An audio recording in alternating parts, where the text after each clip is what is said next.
कभी कभी अगर ऐसा लगे जीवन में कि दुख बहुत ज़्यादा आ गया है, बहुत तकलीफ आ गई है, तो लाल चंदन को घिसकर उस लाल चंदन का लेपन भगवान शंकर पर कर कर फिर पानी चढ़ाओ। अगर कोई संकट भारी है और नहीं कट रहा, जैसे किसी नारी का गर्भ नहीं ठहर रहा, 15 साल हो गए, 20 साल हो गए, 25 साल, जैसे इसने लिखा एक माता ने कि 18 साल की बेटी हो गई थी पर संतान में पुत्र नहीं, तो उसने भाव से कथा सुनी। ऐसे आपके भीतर अगर 20 साल हो गए, 25 साल हो गए, 30 साल हो गए, संतान का सुखी नहीं है, लाल चंदन का लेपन बाबा भोलेनाथ पर करना प्रारंभ करो। पीठिका पर लाल चंदन का लेपन करना प्रारंभ करो। लाल चंदन से बाबा का श्रृंगार करना प्रारंभ करो। एक बेलपत्री पर लाल चंदन, दोनों पत्ती नीचे वाली, जो नीचे की जो 2 पत्ती होती है, इस पे लाल चंदन, और बीच वाली पत्ती पर पीला चंदन लगाकर बाबा के शिवलिंग को समर्पित करिए। बाबा से प्रार्थना करिए, रोज प्रार्थना करो। परंतु एक बात का स्मरण रहे, 25 साल हो गए, 20 साल हो गए, 30 साल हो गए, संतान नहीं, तो पहले जल से अभिषेक कराना, अभिषेक कराकर उस जल का आचमन करने के बाद हाथ को खासा करना, धोना, उसके बाद में फिर वापस बाबा का स्नान कराओ, फिर चंदन का लेपन कराओ, फिर 1 लोटा जल चढ़ाकर बाबा का स्नान कराओ। बाबा का बड़ा सुंदर भाव से लाल चंदन से जो अभिषेक करता है, बाबा को लेपन कर कर फिर जल चढ़ समर्पित करता है, निश्चित है उसकी गोदी मेरा देव अधिदेव महादेव जरूर भरता है, ये निश्चितता है। हम तो बेटियों से 20 साल, 28 साल, 32 साल, 40 साल हो गए हो, नहीं हो रहा हो बेटा बेटी का विवाह, उसे लाल चंदन का प्रयोग अशोक सुंदरी वाली जगह पर 7 बिंदी लाल चंदन की लगाकर 7 बेलपत्र 7 बिंदी पर रखिए और महाराज अपनी कामना कर कर भगवान से आइए। बाबा देगा, करेगा, 3-4 महीने में विवाह पक्का करेगा। ये लाल चंदन की महत्वता है शिव तत्व।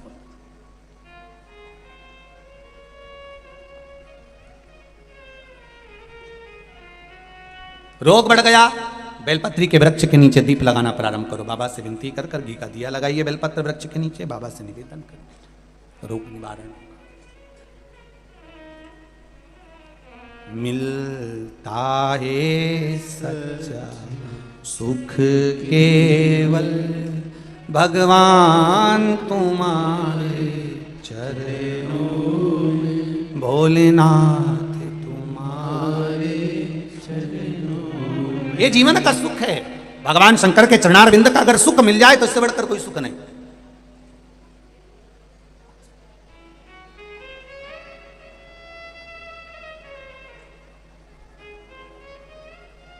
चित्तवृत्ति में शिव को समाइए। विदल उत्पल ने गलत दृष्टि से माता पार्वती को देख लिया था और माता का हाथ पकड़ने के लिए आतुर हुए।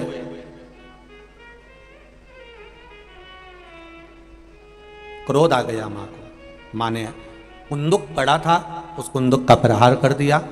शिव जी के चरणों में जाकर वो कुंदुक गिरा।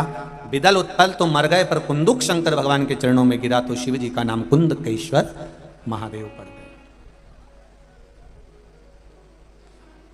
औषधि के लिए कोई बीमारी हो, कोई रोग हो,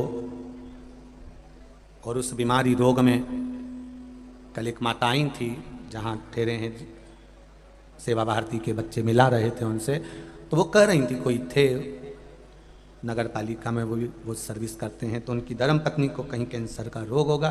तो उन्होंने कहा गुरुदेव बाबा की कृपा ऐसी रही गुरु जी कि हम शिव के भरोसे पर जल पीना चालू कर और बाबा ने हमारी रक्षा कर। आप ही हैं? हाँ जी। दोनों हाथ हिला दो एक बार। श्री शिवाय नमस्तुभ्यम। कैंसर जैसे रोग को हराकर देवादिदेव महादेव की कृपा से शिव महापुराण में बैठकर कथा सुन रही हैं। देखिए आप, यही मंदसौर में ही या नीमच में नगर पालिका में सर्विस में है पति। ये शिव कृपा है। बैठिए बहन। श्री शिवाय नमस्तुभ्यम। एक इतने भयंकर रोग को हरा देना। कहा गुरुजी औषधि वगैरह सब दवाइयां बंद हैं, बस बाबा का जल चढ़ा हुआ पी रहे हैं और बाबा रक्षा कर रहा है। ये भरोसा, ये दृढ़ता, ये विश्वास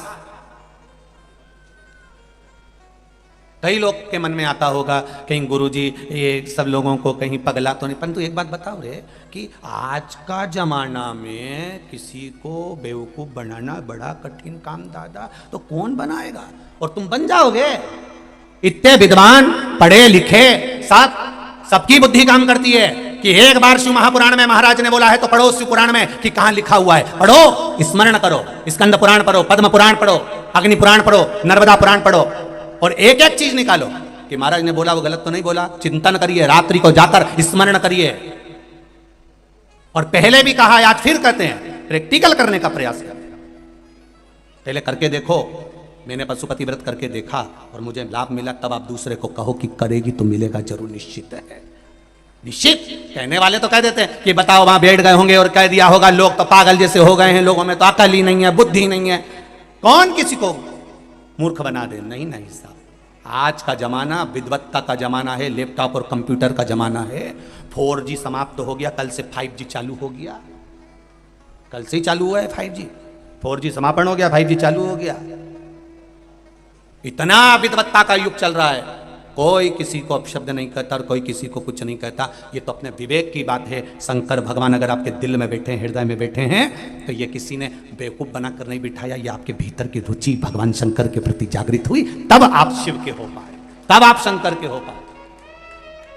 शिव ऐसे ही नहीं मिल जाता है।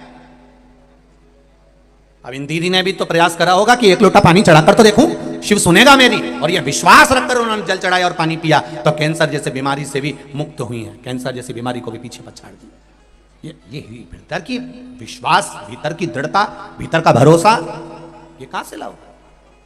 और मेरी माताओं से, मेरी बहनों से, मेरे भाइयों से और मेरे जितने बंधु यहां बैठे हैं, बेटा बेटियां, सबसे निवेदन करूंगा, आप प्रतिदिन बिना शर्म के, बिना संकोच के एक लोटा जल चढ़ाने शिव मंदिर जरूर जाओ।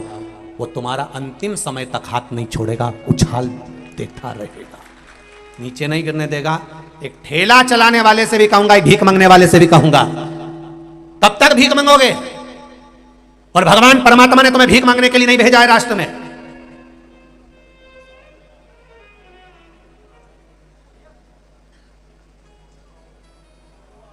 भीख मांगने के लिए भगवान किसी को नहीं बुलाया अपनी भूमि पर। कब तक भिक्षा मांगोगे? नहीं, परमात्मा की शरण में जाइए।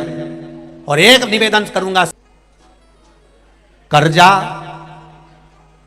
किसी से मत लो, क्योंकि जिंदगी भर कर्जा का नाम है कर करके जा, और उसी का नाम है कर्जा। जिंदगी भर चुका चुका के मर जाते हो, बच्चों को चुकाना पड़ता है। एक बार अगर कर्जा लेने की जरूरत पड़े तो मेरे महादेव के चरणों में जाकर 7 दिन लगातार घी का दिया लगाकर बेलपत्र समर्पित कर कर जल चढ़ाना। रोज एक बेलपत्री उठाकर घर में लेकर आना और उससे कहना कि तू कृपा करना कि मुझे कहीं कर्जा लेने की जरूरत नहीं पड़े और मेरा काम निकल जाए पूरा। एक पत्र आया है, एक पत्र में एक भाई दुकान के लिए कर्जा ले रहा है। देखिए उस पत्र में कितने सुंदर बात उसने कही।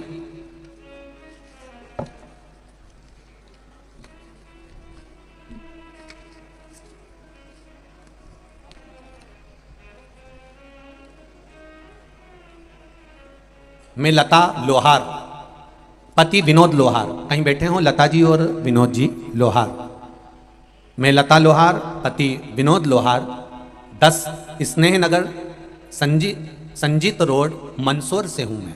कहीं बैठी हों तो हाथ हिलाइएगा, कहीं बैठी हैं तो हाथ हिलाइएगा, जहां भी बैठी हो। लता लोहार, पति विनोद लोहार। गुरुदेव, मेरे पति की 15 वर्षों से अनुकंपा नियुक्ति थी। अनुकंपा नियुक्ति की कोशिश करते रहे थे लेकिन कोई सफलता नहीं मिली। 2019 में भी बहुत प्रयास करा, लेटर आया लेकिन कोरोना महामारी के कारण कोई जवाब नहीं आया। 3 वर्ष निकल गए, फिर मैंने आपके द्वारा बताए गए पशुपति व्रत को किया तथा रतलाम की कथा श्रवण की। कथा के पंडाल में आपने कहा था बैठकर कथा सुनने का जो लाभ है उसका फल मिलता जरूर है। मैंने कथा श्रवण करने रतलाम गई, वहां कथा सुनकर आई। मेरे पति द्वारा फिर एक बार मन में आया कि अब नौकरी नहीं लग रही तो दुकान लगाने का प्रयास करा जाए। दुकान लगाने के लिए कहा, पर पति ने कहा मैं कल दुकान की एग्रीमेंट करवाने जा रहा हूं, पर दुकान की पगड़ी ज्यादा है, 2.5 लाख रुपए की पगड़ी देना पड़ेगी, इतना पैसा कहां से आएगा। दुकान लगाने का मन में भाव आया, मैंने पशुपति व्रत प्रारंभ कर दिए और बाबा से कहा बाबा कर्जा ना करना पड़े ऐसी कृपा करना। और पति से कहा तुम रुको, मेरे 5 व्रत पूर्ण होने दो, मुझे विश्वास है कि मेरा बाबा कर्जा नहीं करने देगा।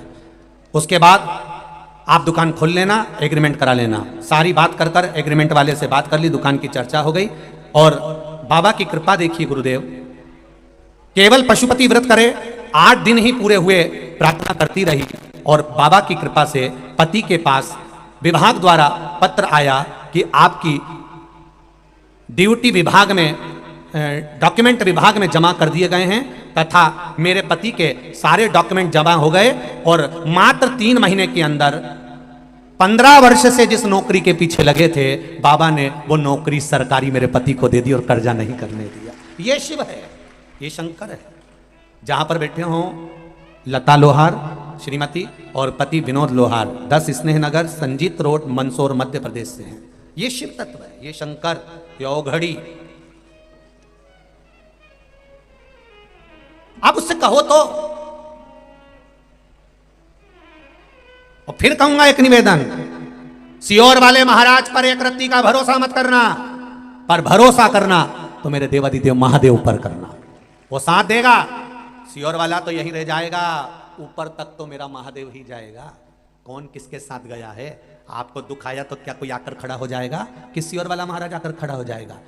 सियोर वाला महाराज आकर खड़ा नहीं होगा। जब द्रौपदी का चीर खिंचा रहा था तो सारे गुरु भी बैठे हुए थे, पर द्रौपदी के चीर को नहीं बचा पाए। जब गुरुओं ने कहा कि द्रौपदी क्या चाहती है, द्रौपदी कहती है मैंने आपसे गुरु मंत्र लिया है, आप मेरे गुरु हो। अरे मेरा चीर खींच रहा है गुरुदेव, तुम तो बोलो।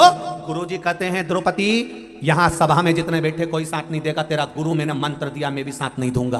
पर एक बात याद करना द्रौपदी, गुरु भले साथ ना दे, पर गुरु ने जो वचन कहा है वो साथ दे जाएगा। तो बुला उसको। द्रौपदी मैंने जो मंत्र दिया था पढ़, और द्रौपदी ने फिर मंत्र पढ़ा तो भगवान द्वारिकाधीश ने आकर चीर बचाया।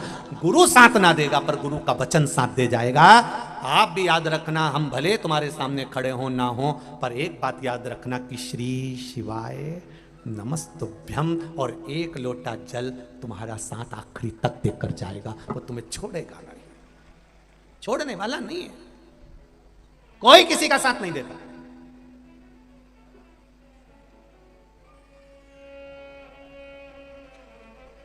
हम गुरुओं को प्रणाम क्यों करते हैं? हम गुरुजन को नमन क्यों करते हैं? हम संत साधु सन्यासी ब्राह्मण तत्व को नमन क्यों करते हैं? उसको नमन करने का एक कारण होता है कि जो संत, जो साधु, जो गुरु जिस भगवान की भक्ति में लगे रहते हैं, उस भगवान का तत्व उनकी भक्ति के अनुसार उनके हृदय में आकर विराजमान हो जाता है। इसलिए हम गुरु को प्रणाम करते, गुरु जी को नमन करते, गुरु जी का दर्शन करते हैं कि वो तत्व थोड़ा सा हमको मिल जाए। जो गुरु जी ने अगर राम की आराधना करी, देवी की आराधना करी, भगवान की आराधना करी, शिव की आराधना करी, जिसकी वो आराधना करता है उसका तत्व उसके भीतर थोड़ा थोड़ा आता है, तो उसके दर्शन मात्र से हमारा उद्धार हो जाए। इसलिए हम गुरु का दर्शन करते, गुरु को प्रणाम करते। पर गुरु तुम्हारे अंतिम समय तक तुम्हारे साथ नहीं है। गुरु ने जो व्याख्यान करा, गुरु ने जो मंत्र दिया, गुरु जी ने जो नियम बताया, बस उसका स्मरण करिए। द्रौपदी ने कृष्ण को पुकारा, भगवान ने उसका चीर बचा लिया। आप जब जब दुख की घड़ी आए, रोग, बीमारी, तकलीफ, कष्ट आए, कोई याद आए चाहे ना आए, तब एक स्मरण याद रखिए, श्री शिवाय। जम के बोलो जरा, श्री शिवाय नमस्तुभ्यम, और तब स्मरण रखिए एक लोटा जल, उसका स्मरण आपके भीतर रखिएगा कि हमको जाना है। तुम जाओ इसको हॉस्पिटल लेकर, मैं आई शंकर जी के मंदिर से, वो हॉस्पिटल लेकर जा रहे हैं, आप शिव जी के मंदिर पहुंच जाओ। मैं अभी आई तो क्या कहां जा रही? बस मेरे बाबा से मिलने जा रही है। और उसके दरवाजे पर जाकर फिर भगवान शंकर पार्वती मनाने पहुंचे, मल्लिकार्जुन के रूप में विराजमान हुए। महाकाल दूषण नाम के राक्षस के संहार के लिए भगवान कालाधिपति महाकाल प्रकट। 4 अप्रैल से 10 अप्रैल 2023 में महाकाल बाबा की पावन नगरी माँ चिबरा के ताट पर सुंदर शिव महापुराण की कथा रहेगी। आप सब आमंत्रित, कथा का लाभ लीजिएगा। सब व्यवस्था भोलेनाथ करेगा और कराएगा। काशी में जो कथा है वो यही 10 तारीख से चालू होगी, 16 तारीख तक चलेगी, और 10 से 16 तारीख तक कथा दोपहर में 1 बजे से 4 बजे तक टीवी चैनल आस्था, फेसबुक, यूट्यूब पर आएगी। और 10 तारीख के पहले दिवाली का सारा काम कर लो अच्छे से, खूब झाड़ू फूटा जो भी करना है तुमको, सफाई मफाई खूब प्रेम से करो। फिर 10 तारीख से कथा में लग जाओगे। इसलिए आनंद के साथ कथा रस तत्व को ग्रहण कर अपने जीवन को धन्य बनाइएगा भाव भक्ति के साथ। अगला वर्णन आया है ओमकारेश्वर। बिंद नामक पर्वत ने तप कर कर भगवान को प्रकट किया, शिव ओमकारेश्वर के रूप में विराजमान हुए। केदारनाथ जी का वर्णन नर नारायण ने तप कर कर भगवान शिव को विराजित किया। अगला वर्णन है भीमाशंकर। कुंभकर्ण की पत्नी का जैसा वर्णन आपको करा था करकटी का, उसके अनुसार भीम और भीम का वध शिव जी ने किया है, संहार भीमाशंकर के रूप में विराजमान हुए। अगला वर्णन है काशी विश्वनाथ। मनु शत्रुपा ने तप कर कर भगवान शिव को विराजमान करा। काशी की महत्वता को अपन 10 तारीख वाली कथा में श्रवण करेंगे। काशी के कुंडों का, वापियों का वर्णन 10 तारीख वाली कथा में श्रवण करेंगे। जो काशी के आसपास के हैं वो तो कथा श्रवण करने आ ही जाएंगे, पर बाकी के सब, और जितने काशी के सेठ लोग हैं, निवासी हैं, उनसे भी निवेदन रहेगा, शिव भक्त आपकी नगरी में आ रहे हैं, आप खूब सेवा करो, आनंद के साथ करो और खूब सेवा का आनंद लीजिए काशी की धरा पर। अगला वर्णन आया है त्र्यंबकेश्वर गौतम बाबा पर गौ हत्या का दोष लगा। ब्रह्मा विष्णु महेश तीनों छोटे छोटे शिवलिंग के रूप में विराजमान होकर दर्शन दिए, गौ हत्या के दोष से मुक्त किया। वैद्यनाथ जी का वर्णन, रावण शिव जी को ले जाते समय भूमि पर रखता है और उस शिवलिंग उठता नहीं, वैद्यनाथ जी के रूप में विराजमान हो जाते हैं। अगला वर्णन है नागेश्वर, दारुक नाम के राक्षस का संहार भगवान ने करा और नागेश्वर के रूप में विराजमान हुए। रामेश्वर भगवान का वर्णन आया, राम जी महाराज ने लंका पर चढ़ाई करने से पहले, सुंदर पुल का निर्माण करने से पहले शिव का स्मरण करा, भगवान रामेश्वर के रूप में विराजमान हुए। फिर अगला वर्णन है कृष्णेश्वर, सुधर्म नाम के ब्राह्मण की 2 धर्म पत्नियां थी, सुदेहा और घूष्मा। सुदेहा को संतान नहीं थी, घूष्मा ने अपनी संतान सुदेहा को दे दी थी। सुदेहा ने पाल पोस कर बड़ा करा, विवाह करा, पुत्र हुआ, बहू आ गई। बहू को मालूम पड़ा कि मेरी असली सास तो घूष्मा है, सुदेहा को पूछना बंद कर दिया। जब सुदेहा को पूछना बंद किया तब सुदेहा को क्रोध आ गया और उसने अपने बेटे के टुकड़े टुकड़े कर कर तालाब में फेंक दिए। घूष्मा शिवलिंग का पूजन कर कर विसर्जन करने जा रही थी, मन में भाव प्रकट हो गए। मन में भाव आया कि मेरे बेटे का दर्शन बहुत दिनों से नहीं करा। मन में आया, तब भगवान शंकर से प्रार्थना करी। शिवलिंग का विसर्जन जैसे ही कर रही थी, 1 हफ्ते पहले मरा हुआ बेटा तैरते हुए बाहर आ गया। घूष्मा के बेटे को भगवान शंकर ने जीवित करा तो शिवजी का नाम कृष्णेश्वर महादेव हो गया। ऐसे 12 ज्योतिर्लिंग का वर्णन यहाँ पर किया गया है। तुमरुका जी चंचुला देवी को शिव महापुराण की कथा श्रवण करा रहे हैं और चंचुला देवी का पति बिंदु प्रेत योनि से छूट जाता है। जब प्रेत योनि से छूटा, देव योनि को प्राप्त हुआ, भगवान के पास पहुंचता है और भगवत कृपा से देव योनि में पहुंचकर चंचुला देवी भी जो वेधव्य थी, विधवा थी, पर शिव कथा को सुनकर पति के लोक को चली जाती है। तुमरुका जी कथा कहे, भगवान शंकर से कहा, भोलेनाथ कथा का विराम है, कुछ वर दे दीजिए। भगवान शिव ने अपने मस्तक की चढ़ी हुई बेलपत्र शिव पोथी को समर्पित कर दी और कहा, सुनो तुमरुका जी, 7 दिवसों में जो अन्य दिन रहेंगे, ये शिव की चढ़ी हुई बेलपत्र औषधि का काम करती है और विराम की बेलपत्र कुबेर भंडार का कार्य करती है। भगवान शिव ने कहा, जो मनुष्य, जो मानव इस शिव महापुराण की कथा को हृदय से श्रवण करता है, जहां उसका मन पड़े वहां बैठकर इस भगवान शंकर की पावन कथा को सुनता है, उसकी मनोकामना शिव जी कहते हैं मैं स्वयं आकर पूरी करता हूं। ये शिव की पावन कथा का विराम। मंदसौर नगर में चल रही 7 दिवसीय सेवा भारती के इस प्रकल्प को लेकर बेटा बेटियों के उत्थान के लिए, सनातन धर्म के सभी वर्गों के लिए जो बेटा बेटी गलत मार्ग की ओर जा रहे हैं या भटक रहे हैं, उनको एकत्रित करने के लिए और उनके गलत कार्य को छुड़ाकर अच्छा विद्या, आप और हम थोड़ा सा धन एकत्रित करें हैं, थोड़ा सा पूंजी इकट्ठी करें हैं और वो सही जगह लग जाए तो समझ लो ये जीवन की सार्थकता,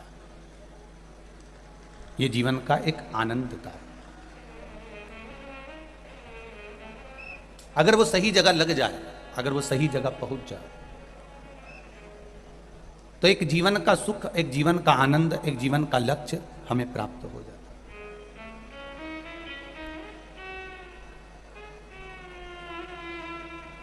कथा का विराम दिवस है। अपार समुदाय में आप लोग बहुत संख्या में यहाँ पधारे हो। मंदसौर से सूचना दे रहे थे, कुछ लोग कह रहे थे पूरी रात लोगों का आना लगातार चालू था और सेवा भारती के जो सेवक हैं, स्वयं सेवक के जो सेवक हैं, इन सेवकों ने रात भर लोगों को जो आ रहे थे उनको पेट भरकर भोजन कराया है। सेवा भारती को बहुत बहुत साधुवाद।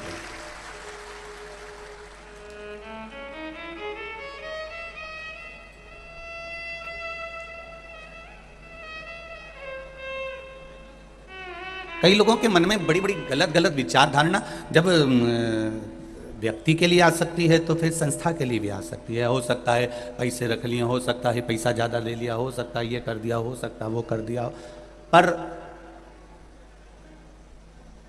सेवा भारती का ये प्रकल्प, सेवा भारती का ये एक आनंद आप अपनी ज़िंदगी में जरूर, आज नहीं तो 2 साल बाद, आज नहीं तो 3 साल बाद, आज नहीं तो 4 साल बाद, जो आपने कुछ सहयोग अगर सेवा भारती को दिया भी होगा किसी रूप में, किसी भी तरह से अगर दिया होगा तो इन बेटियों के लिए जो भटक रहे हैं मार्ग से, उनके लिए जो छात्रावास का निर्माण हो रहा है या चिकित्सा का निर्माण हो रहा है, उसको देखकर पूरे मंदसौर वालों को खुशी होगी कि हमने जो दिया वो सही जगह लगा, हमने जो प्रदान किया वो सही जगह लगा। कहना सरल है, अफवाहें उड़ाना सरल है। किसी के लिए वो कहते हैं ना कि उड़ाओ। हमारे यहाँ सनातन धर्म में तो एक दिन दिया है लोगों के उड़ाने के लिए। हमारे सनातन धर्म में एक दिन मिलता है उड़ाने के लिए कि खूब उड़ाओ, जितनी उड़ा सकते हो उड़ाओ। वो दिन है मकर संक्रांति का दिन कि खूब उड़ाओ, जम के उड़ाओ, पतंग उड़ाओ। पर हमारे सनातन धर्म में तो एक ही दिन है मकर संक्रांति का कि खूब उड़ाओ और खूब उड़ाओ, और उड़ाने के साथ में काटो भी, मना नहीं है, पर रोज नहीं उड़ाना और रोज नहीं काटना। कोई अच्छा काम कर रहा है उसके लिए अपशब्द नहीं कहना, उसको आगे बढ़ाने का प्रयास करना है। संपूर्ण बड़े बड़े अखबारों में प्रतिदिन जब बंडल बांधकर सारे अखबार मंदसौर नगर के, जब हम जहाँ ठहरे हैं हर्ष विला में, वहाँ पहुँचते थे और हम अखबारों को पढ़ते थे। आदत है हमारी पढ़ने की। उन अखबारों को पढ़कर ऐसा महसूस होता था कि वास्तव में पत्रकारिता की कलम क्या कहती है। उन्होंने मंदसौर नगर के इस कथा को, जनमानस को जो दिया है, शायद कोई दे पाए। इतनी सुंदरता से उन्होंने प्रदान किया, इतनी सुंदरता से उन्होंने दिया। मैं आपकी कलम को और आपकी विवेक को नमन करता हूँ, प्रणाम करता हूँ, जो आपकी कलम और आपका विवेक इस कथा के गुण तत्व को लाकर जनमानस तक पहुंचाया।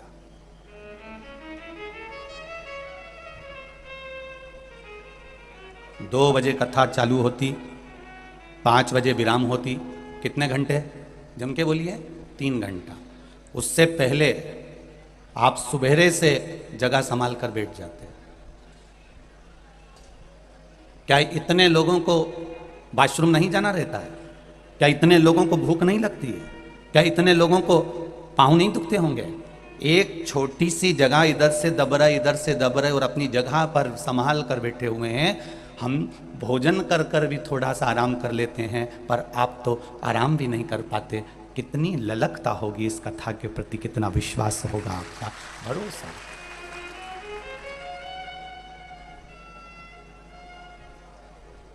कोई आया बाद में, आराम से टाइम पर आ रहा है, टाइम पर आकर बैठ गया, उसके आगे बैठ गया तो उसका मन दुखता है। मैं बहुत देर से बैठी थी जी, बहुत विश्वास ले, 2 बजे का इंतजार था और 2 बजे तुम आए और अपना अपना जगह संभाल कर बैठ गए, और हम उतनी देर से बिना खाए प्यासे खाएंगे, जगह चली जाएगी। पानी के लिए जाऊंगी, जगह चली जाएगी। कितना विश्वास, कितना भरोसा लेकर बैठे थे, कितना भरोसा।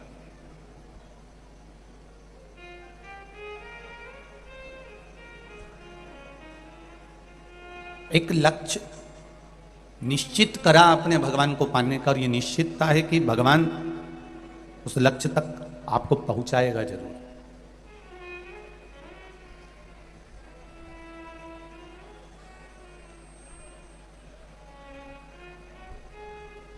उस लक्ष्य तक परमात्मा आपको लेकर जरूर जाएगा, और यही गंभीरता है। समुद्र का जल, नदी का जल, खड्डे का जल, इन सारे जलों में सर्वश्रेष्ठ जल वो जो कुआं होता है ना, उस कुएं में एक श्रेष्ठता होती है कि कुएं का जल हिलोरे नहीं मारता। आपके गांव में भी कुआं होगा जीजियों, जितनी भी मेरी माएँ बैठी हैं, जितनी मेरी बेटियां बहनें बैठी हुई हैं, मेरी माताएं बैठी हुई हैं, जितने मेरे भाई बैठे हुए हैं, आपने देखा होगा कुएं का जल कभी हिलोरे नहीं मारता। हिलोरे मारता है समुद्र का जल, हिलोरे मारती है नदियाँ, हिलोरे मारता है तालाब, हिलोरे मारते हैं जो तालाब होते हैं, खड्डे होते हैं, और जिसमें समुद्र और नदी, झरने, ये सब हिलोरे मारते हैं और खूब उछलते हैं, खूब हिलोरे मारते हैं। और कुएं का जो खोदने से पहले नीचे इतनी चोट दी जाती है, इतनी चोट दी जाती है, इतने बम ब्लास्ट अंदर करे जाते हैं, इतनी ब्लास्टिंग करी जाती है, और इतने पत्थरों को फोड़ा जाता है, नीचे इतना उसको उखाड़ा जाता है, नीचे इतनी चोट दी जाती है, चोट पड़ी होती है कि वो शांति की जिंदगी जीना पसंद करता है, शांति की जिंदगी।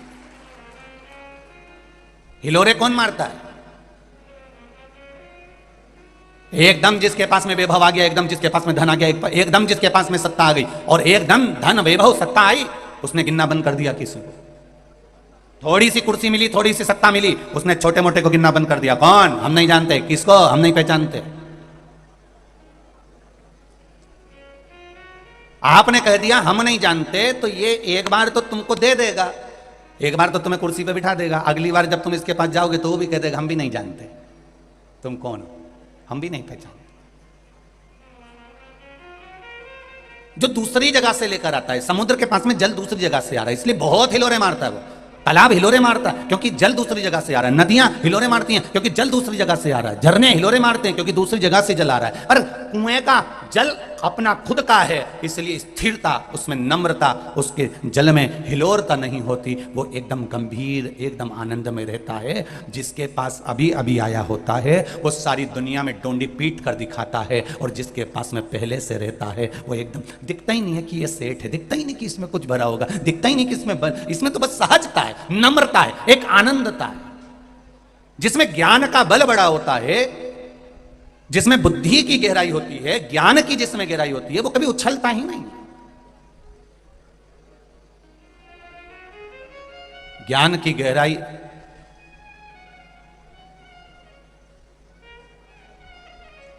एक कोई मंदसौर के कोठारी जी हैं, उन्होंने एक पत्र भेजा था, शायद अग्रसेन, अग्रवाल या अग्रसेन के उधर कहीं पत्र का स्मरण हमको ना, परंतु उनका एड्रेस लिखा था, कोई अग्रवाल चौक होगा या अग्रसेन होगा, जो भी होगा, वहां का एक पत्र था कोई कोठारी जी का। उन्हें कोठारी जी ने पत्र में लिखा था,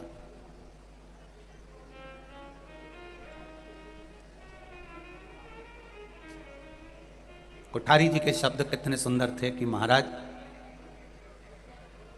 मंदसौर आने से पहले जो जनमानस में भ्रम फैला था, ये मंदसौर के फैलाने वाले नहीं थे, क्योंकि मेरे मंदसौर को मैंने अपनी जिंदगी में शुरू से देखा है। ये जी के शब्द में कोठारी जी आपको धन्यवाद दूंगा, अगर आप सुन रहे होगे जहां भी बैठे हो। आपकी जो पत्र है, 2 पेज का आपने पत्र लिखा, उसमें आपने काव्यत्व के को लिखा, और बड़ा सुंदर सुंदर बात आपने उसमें। कोई दूसरा हो सकता है, पर मेरे मंदसौर के बेटा बेटी, मेरे मंदसौर नगर का कोई अपशब्द नहीं कहना जानता।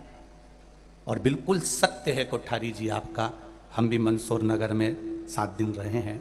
एक चीज हम भी कहना चाहेंगे कि घर में 5 भाई रह रहे हैं, 6 भाई रह रहे हैं, बहनें रह रही हैं, देवरानी जेठानियां रह रही हैं, ये सबका बहुत प्रेम है। दशरथ जी के यहां पर भी सबका बहुत प्रेम था, पर एक कौन थी वो? मंथरा, वो अयोध्या की नहीं थी। अयोध्या की होती तो ऐसा करती ही नहीं, वो तो कहीं दूसरी जगह की थी वो मंथरा, और उसने जो आग लगाई अयोध्या में तो राम जी को वन वन डोलना पड़ा। तो हमारा घर तो अच्छा है, कोठारी जी आप कह रहे हैं, बिल्कुल सत्य बात है कि मंदसौर मंदसौर है, शंकर जी की नगरी है, यहाँ सबका एक दूसरे के प्रति प्रेम है। ये तो कोई आई होगी कहीं का संवाद आया होगा, किसी ने कुछ प्रेरित करा होगा, तब लोगों की बुद्धि में ये चित्तवृत्ति में बैठा, नहीं तो यहाँ मंदसौर की धरा, जहां मेरा शंकर रह रहा हो, वहां केवल अगर मिलेगा शिव जहां है तो वहां शंकर के ही भाव वाले भक्त मिलेंगे, एकदम अड़भंग भोले, अलमस्त अपनी जिंदगी जीने वाले, किसी को कोई मतलब नहीं, अपना अपना व्यापार सब कर रहे हैं, अपनी अपनी जिंदगी सब मस्त जी रहे हैं, सब आनंद के साथ बैठे हैं। यहाँ मंदसौर की रीति तो हमको पहले का भी स्मरण याद है कि यहाँ अगर एक घर में अगर दुख आ जाता है तो मोहल्ले की 10 दुकानें एक साथ बंद हो जाती हैं। ये वो मंदसौर है, कोई साधारण है क्या? एक सहजता का विषय, एक आनंदता का विषय। शिव क्या देता है ये हम ये नहीं कह सकते कि शंकर क्या देता है। शंकर जब देता है तब आपको मालूम पड़ता है कि शिव जी ने क्या दिया। एक पत्र आया है कि मेरे घर में 2 बेटियां हुई, एक बेटी की उम्र 18 साल थी और दूसरी बेटी की उम्र 14 साल थी। मैं टीवी के सामने कथा सुनकर केवल रोती थी कि मेरे घर में बेटा नहीं है। मैंने कभी भगवान के सामने जाकर नहीं कहा कि मेरे को बेटा दे देना। मेरी दोनों बेटियां मेरे घर में, एक 18 पत्र देखिए जरा, पत्र।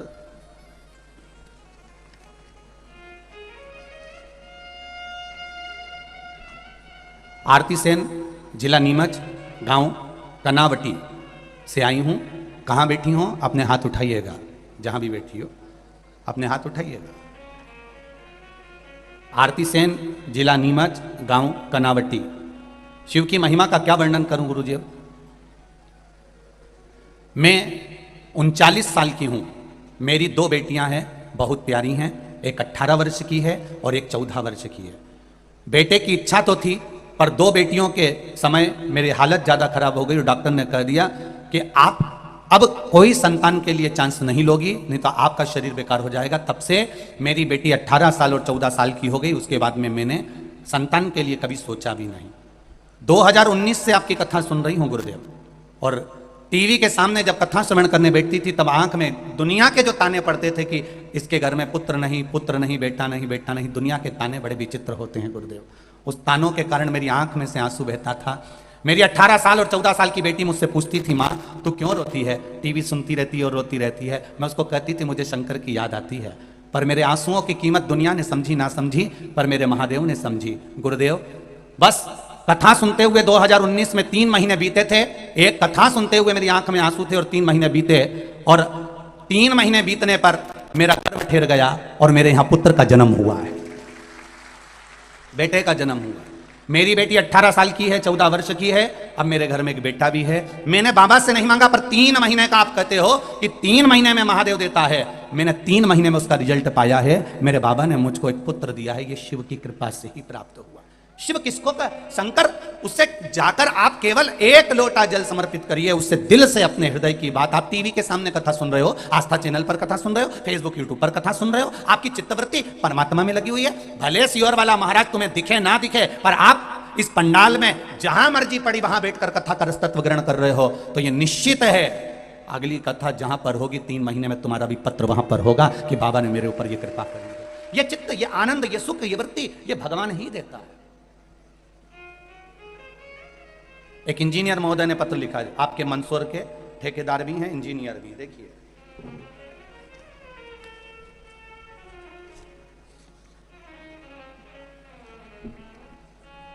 इंजीनियर बीएस सिसोदिया, किरियानी मंदसौर। इंजीनियर, विद्युत सुरक्षा मध्य प्रदेश शासन से हूं। गुरुदेव, सेवानिवृत्ति के पश्चात मेरे को नियम अनुसार मिलने वाले फंड क्लेम विगत 9 माह से अटके हुए थे। 1 वर्ष पहले भी ये अटक गया था, नहीं आया। फिर 9 महीने कहा, फिर अटक गया।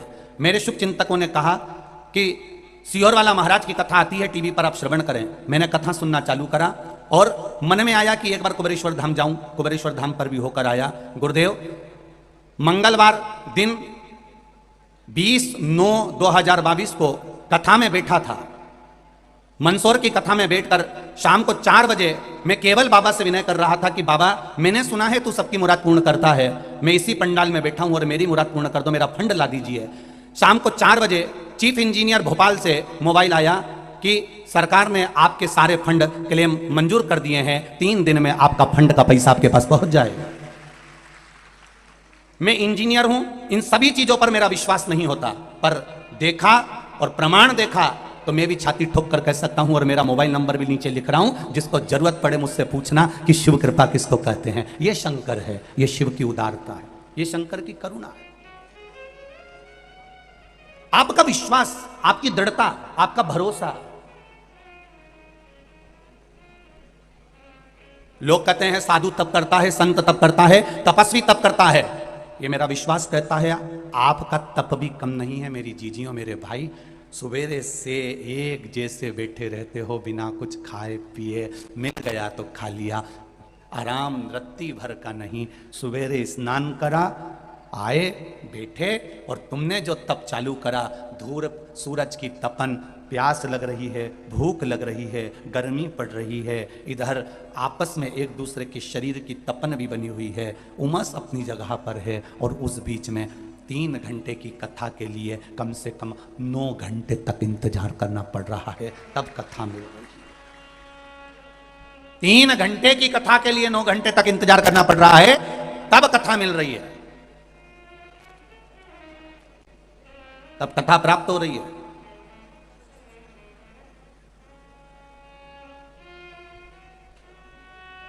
और मिली तो तुम्हारी तप साधना खाली नहीं जा सकती। तुम ये नवरात्र में बैठकर यहाँ तपी तो कर रहे हो, ये नवरात्र में बैठकर तुम साधना ही तो कर रहे हो, ये नवरात्र में बैठकर कथा के लिए इंतजारी तो कर रहे हो, परमात्मा को पाने के लिए। यहाँ कुछ भी नहीं है इसके सिवाय, कुछ भी नहीं।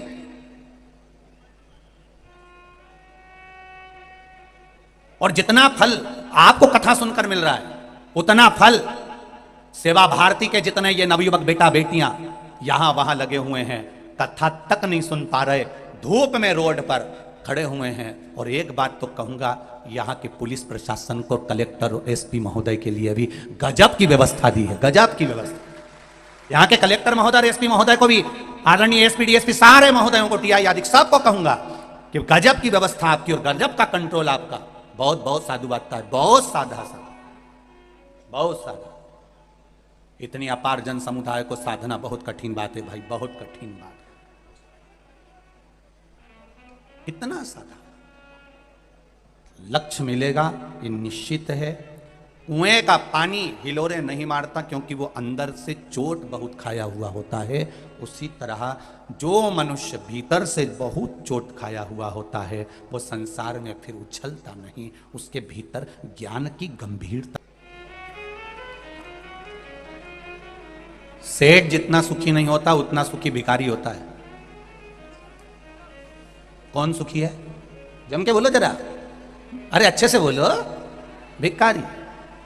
एक सेठ जितना सुखी नहीं होता उससे 1000 गुना सुखी एक भिखारी होता है। क्यों? भिखारी 100 घर से मांगकर खाता है और सेठ दिन भर कमाता है तो भी अपना टिफिन सही से खा नहीं पाता है।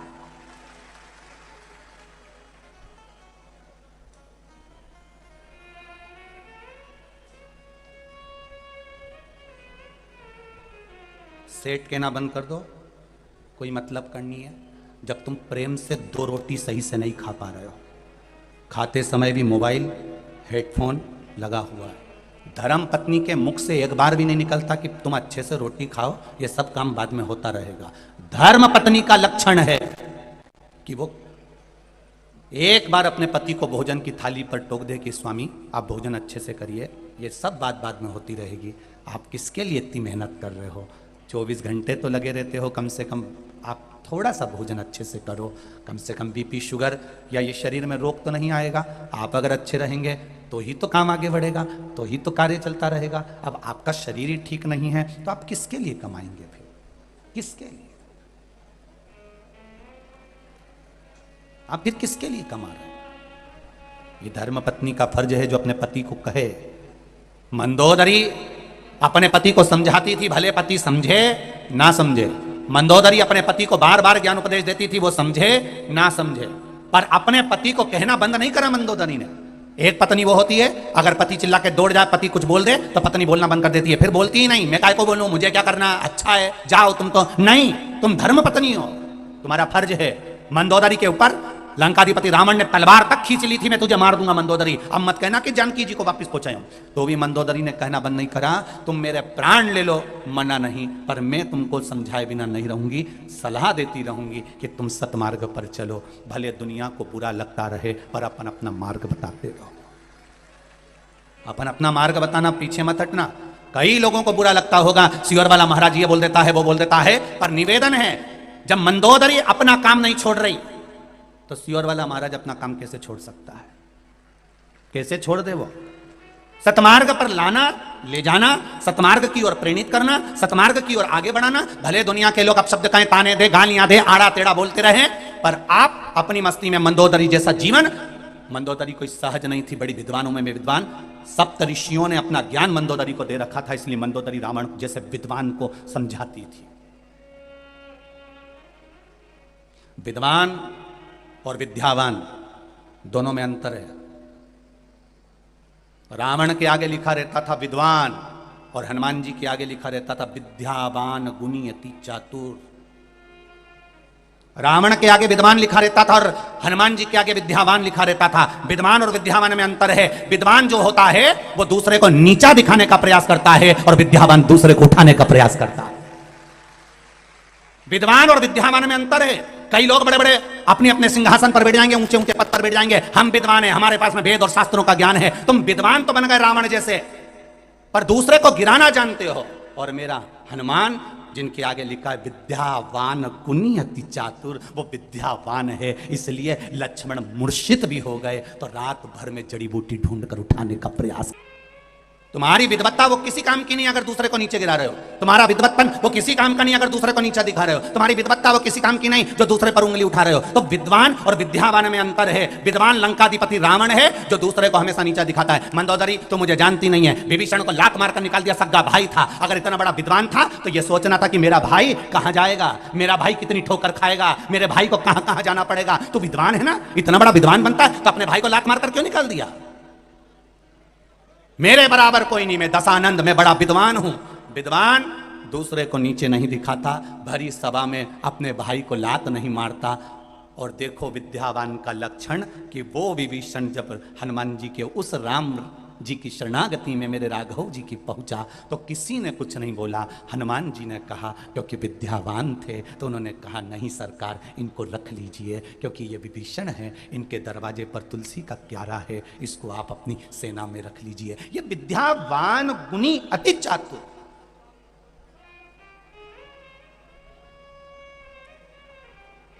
बहुत पढ़ लो, बहुत लिख लो, बहुत बड़े सिंहासन पर बैठ जाओ, बहुत बड़ी सत्ता तुम्हारे पास में आ जाए, तुम्हें बहुत बड़ी कुर्सी मिल जाए, तुम कहीं के अध्यक्ष उपाध्यक्ष, कहीं ये कहीं वो, कहीं तुम ये, तुम्हारे पास में कितने भी पद आ जाएं, पर तुम्हारी विद्वत्ता उसमें होना चाहिए कि तुम विद्वान मत बनना, विद्यावान बनना। कल जजमान लोग मिलने के लिए शाम को आए और हमारे सेवा भारती के कोई भाई उनका परिचय दे रहे थे और सेवा भारती के कुछ भाई उनका परिचय दे रहे थे। तो उन्होंने परिचय में बहुत सुंदर सुंदर बातें हमको कही कि साहब ये हमारे यहाँ के सेठ जी हैं और ऐसा है, और कहा साहब ये प्रॉपर्टी डीलर हैं, ये इनकी कॉलोनियाँ बनाते हैं, कोई कहा इनका ये मील है, कोई कहा इनका ये है। पर ईमानदारी की बात कहूँगा, आप पांचों जजमान मिलने आए पर मुझे नहीं लगा कि आप बहुत बड़े करोड़पति हो गए। मुझे तो लगा शिव के भक्त हो। मुझे तो केवल आपकी सरलता दिखी, आपकी सहजता दिखी, आपकी नम्रता दिखी, और आपकी नम्रता में मालूम पड़ जाता है कि इनमें विद्यावान है कि विद्वान है।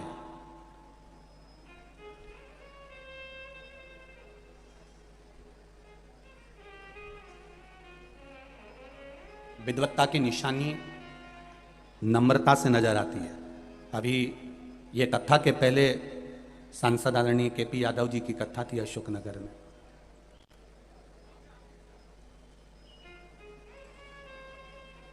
अच्छा लगा, लोगों के पास में सत्ता आ जाती है तो वो किसी को गिनते नहीं, पर हमने देखा वो दिन में भी कथा का रसतत्व, रात में भी जहाँ जहाँ भक्त लोग रुकते थे वहाँ सेवा के भाव से जाते थे। एक मंदसौर की बेटी ने पत्र लिखा है कि हमारे मंदसौर में ये शिव पुराण नहीं है, हमारे मंदसौर में ये कुंभ का मेला है जिसमें दिन में भी और रात में भी एक जैसा आनंद आया है। ये बेटी है मनीषा बधेरवाल, केशव कुंज मंदसौर से हैं। उनका मोबाइल नंबर भी उन्होंने लिखा है, आप ही ने लिखा है बाबू। श्री शिवाय नमस्तुभ्यम। आपने पत्र में लिखा है ये मंदसौर नगर की शिव महापुराण की कथा नहीं है बाबू। बहुत सुंदर बात लिखी है आपने, और एक बार दोनों हाथ हिला दो। श्री शिवाय नमस्तुभ्यम। ये मंदसौर नगर की शिव पुराण की कथा नहीं, ये हमारे मंदसौर नगर का कुंभ का मेला है। जितना दिन में आनंद आता है इस मंदसौर नगर के इस कथा के पंडाल में रात में उससे ज्यादा आनंद आता है। लोग भजन करते हुए दिखते हैं चारों तरफ। उसमें लिखा आपने एक लाइन बड़ी सुंदर कि हमारा मन ही नहीं कर रहा कि यह कथा विराम हो और हम अपने घर जाएं, हम तो दिन और रात इस कथा का रसतत्व ग्रहण करते रहें। ये लक्ष्य है। बैठो बेटा। श्री शिवाय नमस्तुभ्यम। ये लक्ष्यता है हमारे, ये आनंदता है हमारी।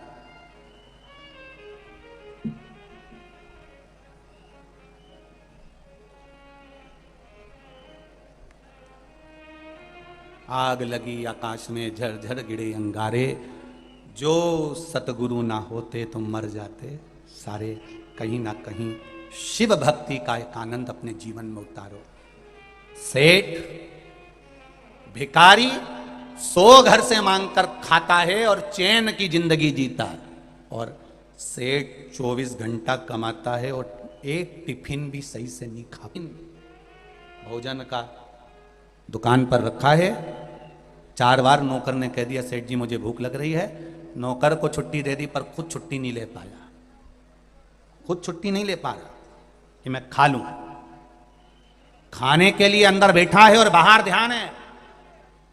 देख ले वो ग्राहक क्यों खड़ा है, उसको देख ले जरा, और मुंह में रोटी केवल ठूस रहा है। और ध्यान ग्राहक पर है।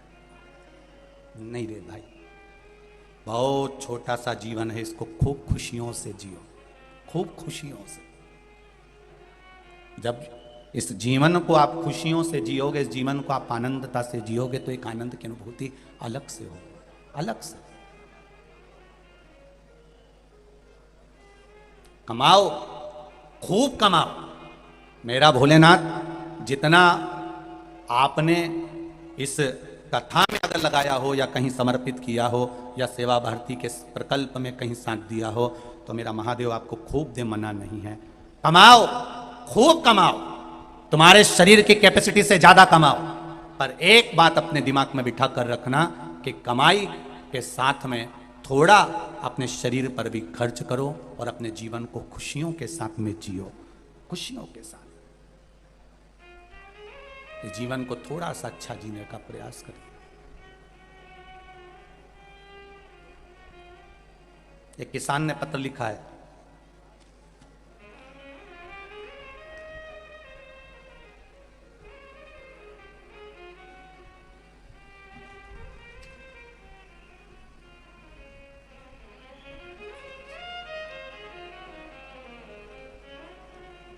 धर्मेंद्र राजेश्वर, चंदवासा गांव, तहसील शामगढ़, जिला मंदसौर से आया हूं। सत्येंद्र नागर मेरा नाम। गुरुजी मैं एक किसान हूं। कहीं बैठे हैं सत्येंद्र जी? जहां कहीं बैठे हो तो हाथ हिलाइएगा। अच्छा आप ही हैं? दोनों हाथ हिला दो। अच्छा दोनों आए हो क्या, पति पत्नी? ठीक है। श्री शिवाय नमस्तुभ्यम, हाथ हिला दीजिए एक बार। श्री शिवाय नमस्तुभ्यम। मैं सत्येंद्र नागर हूं, एक किसान हूं। मेरा बचपन से लेकर अभी तक का जीवन किसानी में बीता है गुरुजी। 2 बीघा खेत है मेरे, उसमें गेहूं की फसल बोई थी। उसके ऊपर बिजली के तार जा रहे थे गुरुजी। मैं रोजाना उनकी निगरानी करता था। पर जब आपकी शिव महापुराण की कथा रतलाम में चल रही थी, तब मैं घर पर बैठकर कथा सुन रहा था और खेतों में नहीं पहुंच पाया। तभी वो तारों से खेत में आग लग गई गुरुदेव। और आग लगी, किसी ने आकर कहा कि तुम्हारे खेत में आग लग गई है बिजली के तारों से। मैं भागा गुरुदेव। खेतों पर जब मैं गया, पूरे गांव के लोग मेरे साथ दौड़कर जब मेरे खेत पर पहुंचे, तो हम क्या देख रहे थे कि हम तो यहां शंकर की कथा सुन रहे थे, वहां पर एक काले रंग का व्यक्ति पूरी आग को बुझा रहा था। एक काले रंग का आदमी पूरी आग को बुझा रहा था। और एक भी गांव वाले ने और एक भी हम लोगों ने एक बाल्टी पानी नहीं डाला और उस काले रंग के आदमी ने पूरी आग को बुझा दिया। उसके बाद भी गुरुजी बाबा की कृपा देखिए, मेरे 2 बीघे खेत में जो गेहूं हमेशा कम आता था, उसमें 25 क्विंटल गेहूं बाबा ने मुझे दिया। शिव की कृपा। बैठिए महोदय। श्री शिवाय नमस्तुभ्यम। बैठिए। ये शिव है। ओ घड़ी, हम उसके भरोसे पर जी। करो काम, कर्म करना, पीछे नहीं हटना। पढ़ाई करो, डॉक्टर बनो, इंजीनियर बनो, तुम्हारी पढ़ाई पूरी करिए और बड़े दिल से करिए, पर साथ में उस पर भरोसा रखिए, उस पर भरोसा। हमने पहले भी कथा में कहा, तुम भगवान का द्वार संभाल लो, तुम भगवान की कथा संभाल लो, तुम भगवान की कथा को संभालो, वो तुम्हारा घर संभालेगा, निश्चित है संभालेगा। उसने जन्म दिया हमको।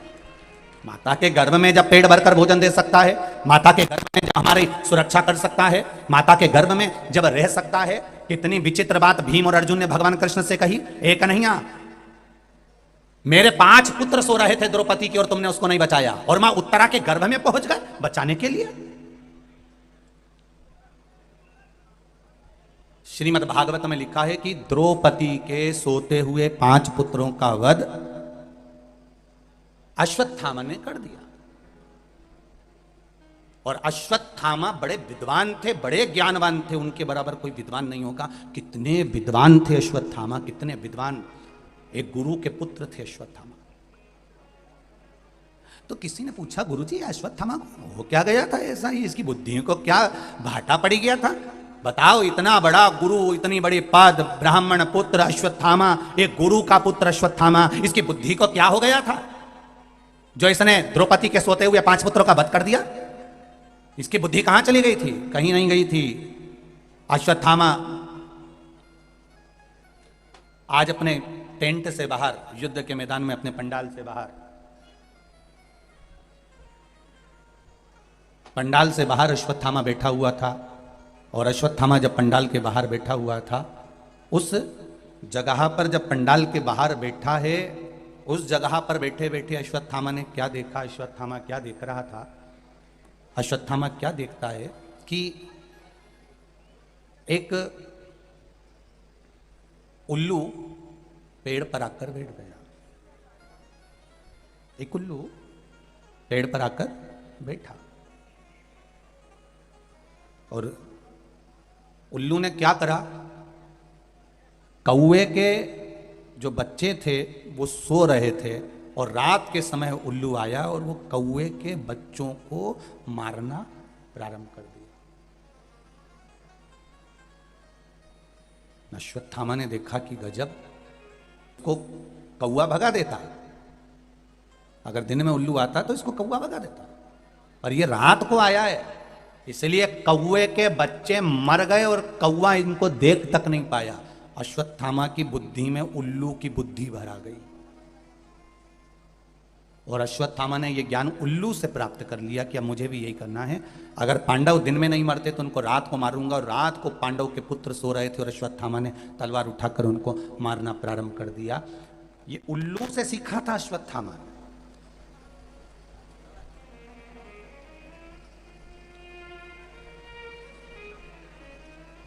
एक विद्वान, कितना प्रबल विद्वान अश्वत्थामा, जिसने द्रौपदी के सोते हुए 5 पुत्रों को मार दिया।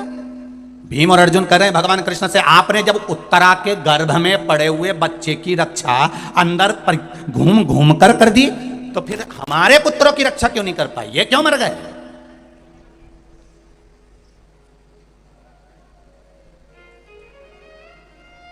इनके मरने का कारण क्या है? भगवान कृष्ण ने कहा, अर्जुन, भीम, मैं रोज तुमसे पूछता था, रोज प्रतिदिन तुमसे पूछता था, रोज तुमसे कहता था कि तुम मेरे पास आते हो तो अपने मन की बात कहा करो, अपने हृदय की बात कहा करो। मैं रोज तुमसे कहता था कि तुम्हारे मन में कुछ चल रहा हो तो बताओ, तुम्हारे भीतर कुछ हो तो बोलो, तुम्हारे भीतर कुछ चल रहा हो तो बोलो। और भीम, अर्जुन, नकुल, सहदेव, युधिष्ठिर सब एक बात कहते थे, कन्हैया आपको चिंता करने की जरूरत बिल्कुल नहीं है, हम सब निपट लेंगे। आपने कहा था कि हमें चिंता करने की जरूरत नहीं है, हम सब निपट लेंगे। अब तुमने ये कह दिया रोज प्रतिदिन कि हमें चिंता करने की जरूरत नहीं है, हम सब निपट लेंगे। पर उस उत्तरा ने, जिसके गर्भ में मैं गया था, उस उत्तरा ने ये नहीं कहा कि आपको चिंता करने की जरूरत नहीं है।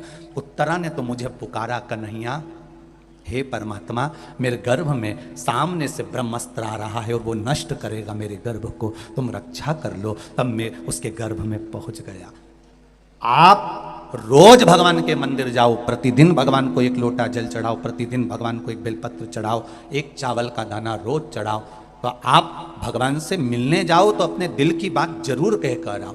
अर्जुन, भीम, नकुल, सहदेव, युधिष्ठिर रोज भगवान से मिलते थे, पर उन्होंने नहीं कहा, उन्होंने कहा हम सब देख लेंगे, आप चिंता मत करो, हम सब देख लेंगे। आपको यह कहना था कि आप बैठे हो तो मैं टेंशन क्यों लूं, पर उन्होंने कहा हम बैठे हैं तो आप टेंशन मत लो।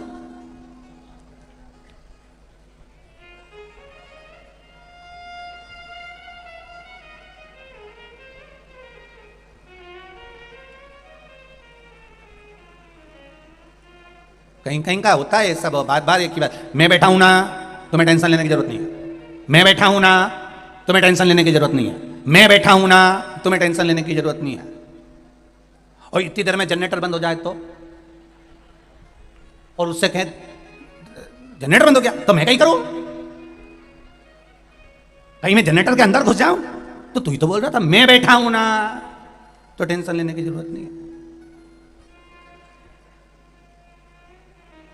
जो मैं बैठा हूं नहीं, वो कहता है मैंने जनरेटर के लिए दूसरे को लगा रखा है, टेंट के लिए मैंने दूसरों को लगा रखा है, इस व्यवस्था के लिए मैंने दूसरे को लगा रखा है, इसके लिए मैंने दूसरे को लगा रखा है। उसी तरह मैं कोई नहीं करे, वो ये कहे मैंने सारी व्यवस्था उस परमात्मा को दे रखी है, वो संभाल रहा होगा, वो देख रहा होगा, वो संभाल रहा है, वो देख रहा है।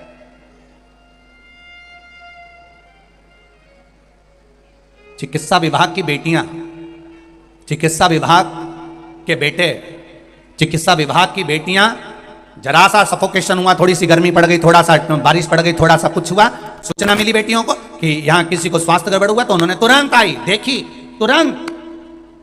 उसी तरह जैसे चिकित्सा विभाग की बेटियां, चिकित्सा विभाग के बेटे जरा सी सूचना पाने के बाद दौड़कर तुम्हारे पास आ जाते हैं, उसी तरह जिसका विश्वास परमात्मा में होता है, तुम्हारे को थोड़ा सा कष्ट आते से भोलेनाथ तुम्हारे पास आ जाता है। ये निश्चित है,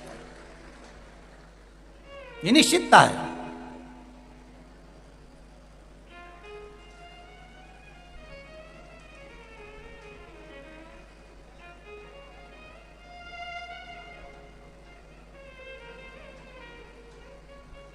और ये हृदय का चित्त, ये भाव हृदय से जब आप परमात्मा से कहेंगे तो वो सुख आपको मिलेगा। पांडव हमेशा कहते रहे आपको टेंशन लेने की जरूरत नहीं है, हम संभाल लेंगे, तो 5 बेटे गंवा दिए उन्होंने केवल यही बोलने में। और उत्तरा के गर्भ में बच्चा था, उसने ये नहीं कहा कि मैं संभाल लूंगी, उत्तरा ने कहा मेरा बाबा द्वारकानाथ बैठा है और मुझे उम्मीद है कि वो मेरे गर्भ को संभाल लेगा, तो वो गर्भ के अंदर ही प्रवेश कर गया। जो भगवान के भरोसे जीता है, भगवान उसकी रक्षा अंदर से भी कर लेता। रखकर भाव रखकर महाराज, और ये विश्वास पूर्ण हो, जितनी पूर्णता के साथ आप विश्वास करेंगे उतनी पूर्णता जाया करो।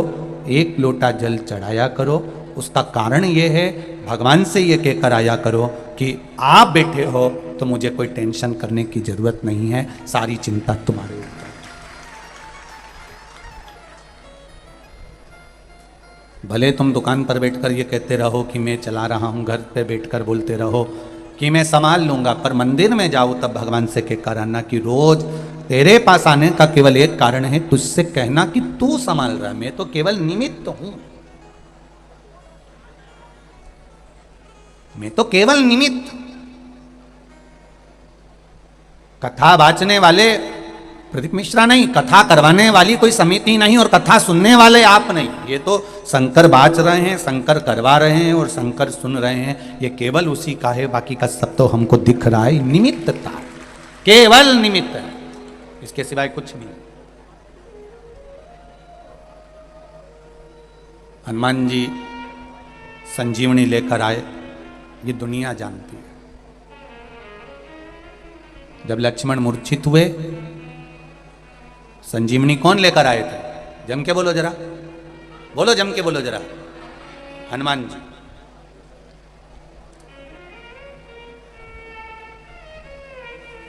लक्ष्मण मूर्छित हुए और संजीवनी हनुमान जी लेकर आए, ये दुनिया जानती है, क्योंकि सबने यही सुन रखा है कि हनुमान जी लेकर आए थे।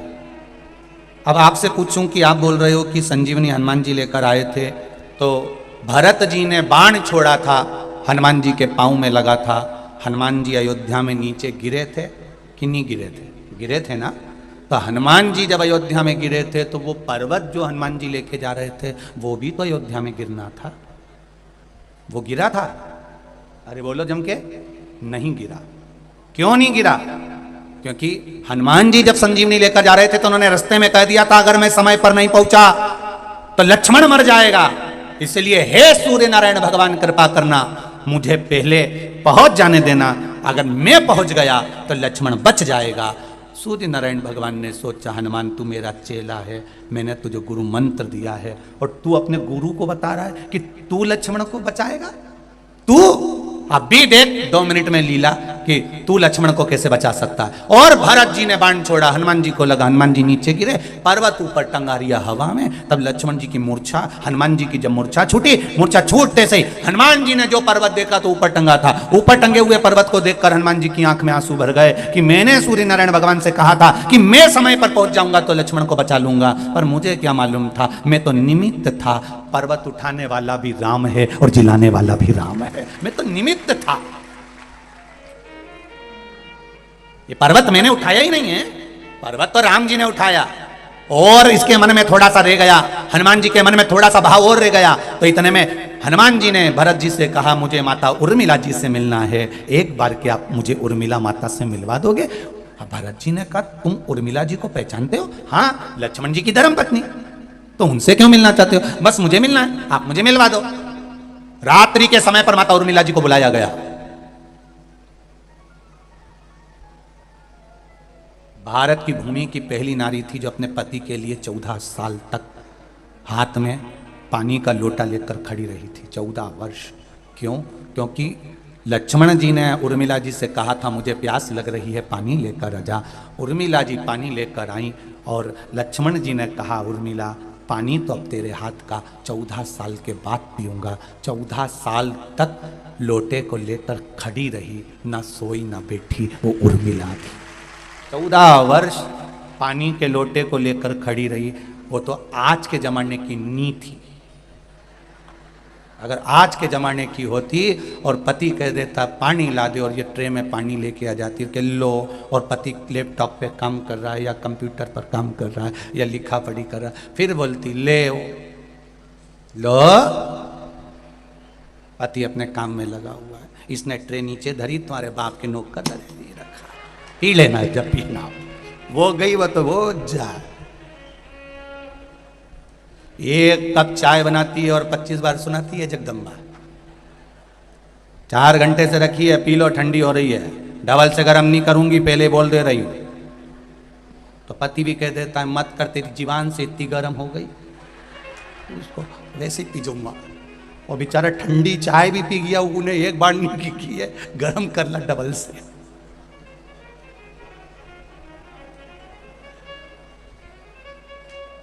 कई लोग फेसबुक पे अपनी अपनी बातें आड़ी तिड़ी डाल देते हैं, बहुत डालते रहते हैं। अब लोग हमसे कहे महाराज वो उन्होंने ऐसा लिख दिया, उन्होंने ऐसा लिख दिया। हम उनसे कहते हैं उनकी उनके घर में नहीं सुने तो दुनिया क्या खाक सुनेगी?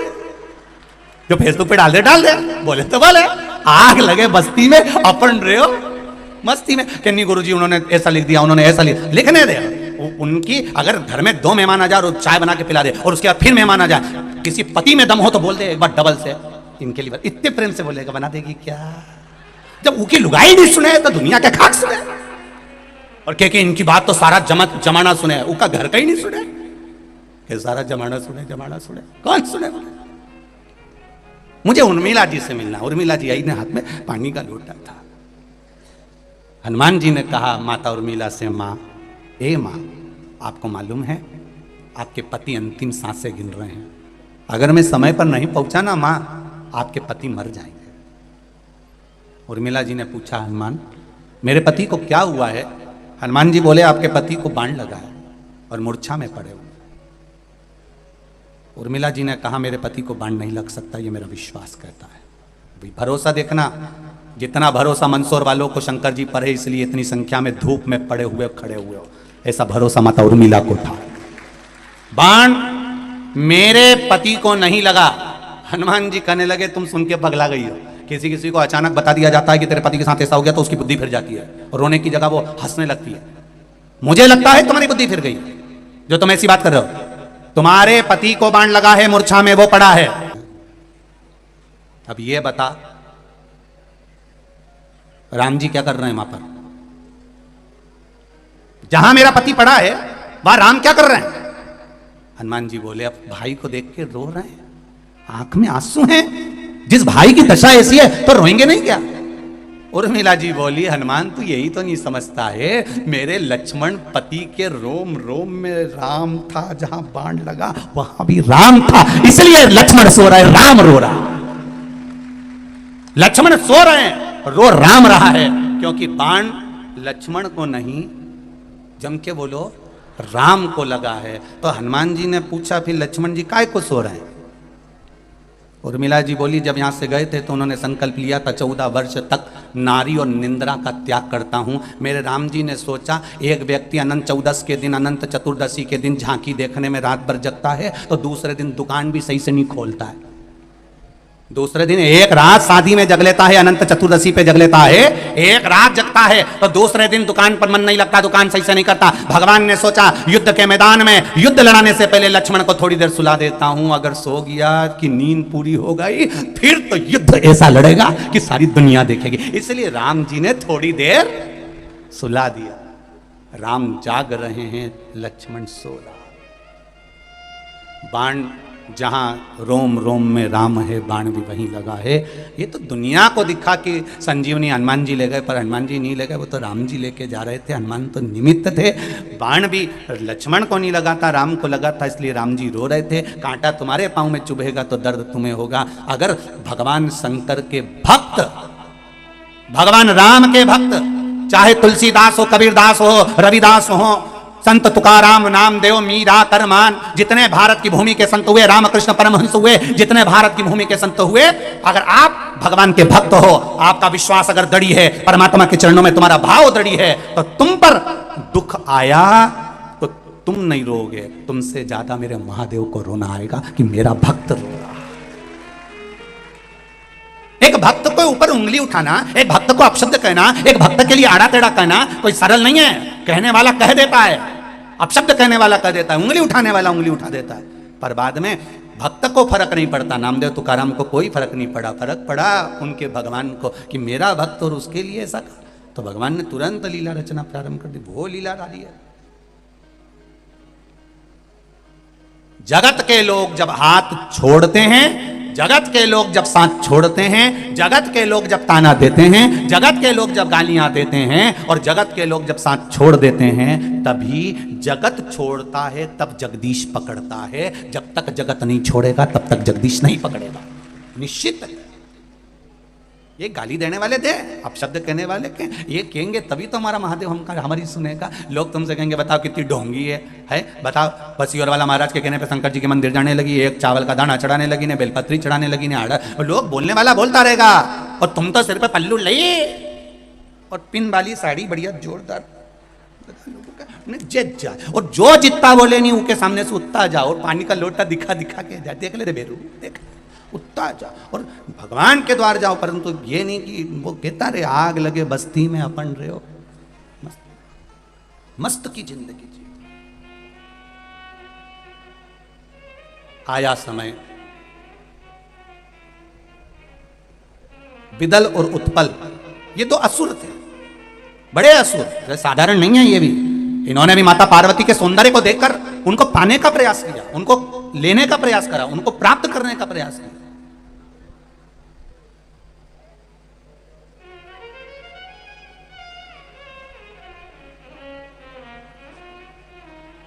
और गार्डन में फूल लगा हुआ है, उसको लगे रहने दो, उसको तोड़ना नहीं है।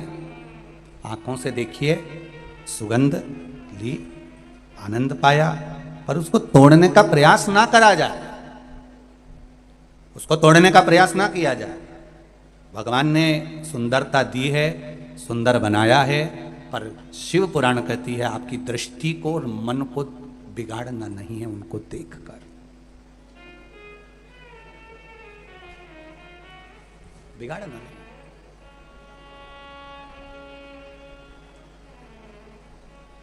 आज सबसे ज्यादा विडंबना की बात यह है कि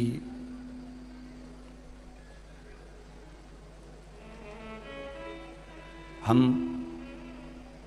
जितने भी लोग हैं संसार के, वो बेटी को जन्म क्यों नहीं देना चाहते। उसका एक कारण है कि इनकी रक्षा कौन करेगा, इनको संभालेगा कौन, लड़का हो जाएगा तो इधर उधर भी फिरेगा तो कोई दिक्कत वाली बात नहीं।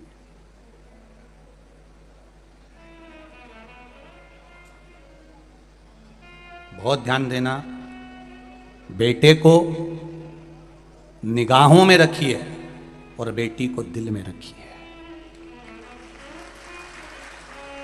बेटा क्या गलत कर रहा है, अच्छा कर रहा है, आपकी निगाह में होना चाहिए, और बेटी आपके दिल के पास, हृदय के पास होना चाहिए। इसको हर जगह पर ले जाना नहीं, हर जगह पर अकेली भेजना नहीं, हर जगह पर भेजा ना जाए।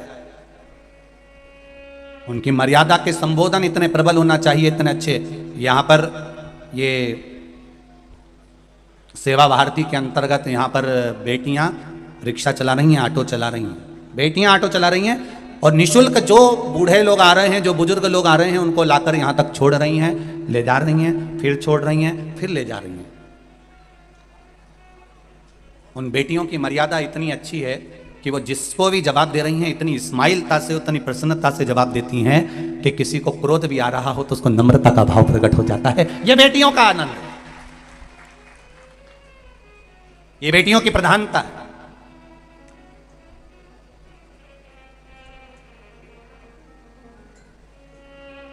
दिल से सेवा करो, हृदय से। बेटियां, बेटे निगाह में रहे और बेटियां दिल में रहे। बेटियों को ज्यादा इधर उधर नहीं, हमारी दृष्टि में बेटियों का भाव नहीं, हमारे दिल में बेटियों का भाव होना चाहिए, सम्मान होना चाहिए।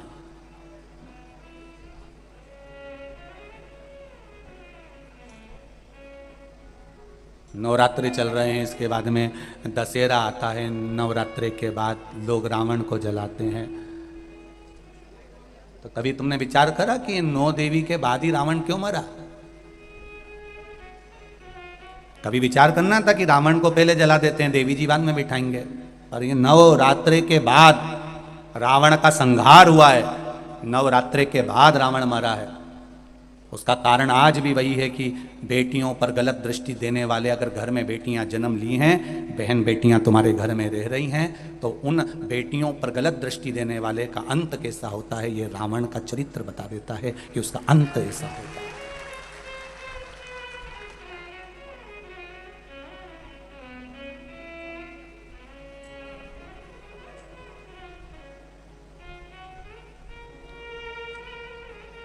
उसका अंत कैसा है? रावण दशहरे के दिन जला,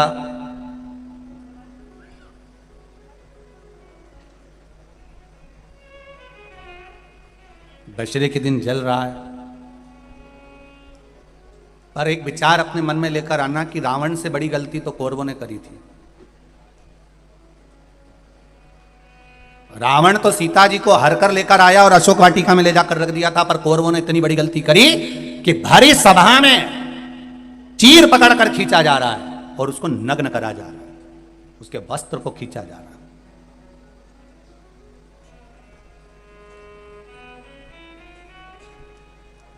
रावण से ज्यादा गलती करी है कौरवों ने कि एक नारी को भरी सभा में ले जाकर उसके चीर को खींचकर उसको नग्न करने का प्रयास किया गया। रावण तो सीता को लेकर गया, अशोक वाटिका में ले जाकर रख दिया, और कौरव ने तो भरी सभा में केश पकड़कर खींच कर लेकर आए और उसके चीर को खींचा गया, उसके चीर को खींचा गया। तब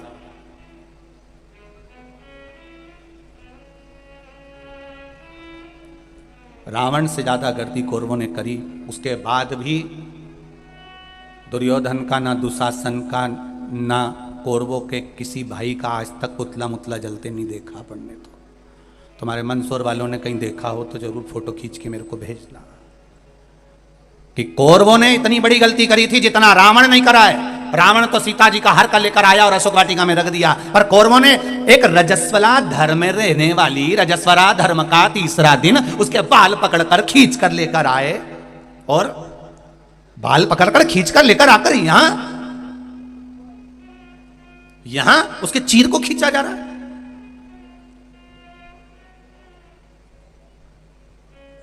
विचार करिएगा कभी एकांत में बैठ के कि क्यों रही है ये कौरवों का पुतला क्यों नहीं जला रहे? इन्हें तो गलती तो करी थी और ज्यादा करी, रावण से ज्यादा गलती करी, फिर रावण का ही पुतला अकेला का क्यों जला? और रावण ने तो केवल सीता जी को हरकर अशोक वाटिका में ले जाकर रखा था। फिर ऐसा कौन सा कारण पड़ गया था कि रावण का पुतला जलाया गया और कौरवों का नहीं जलाया गया?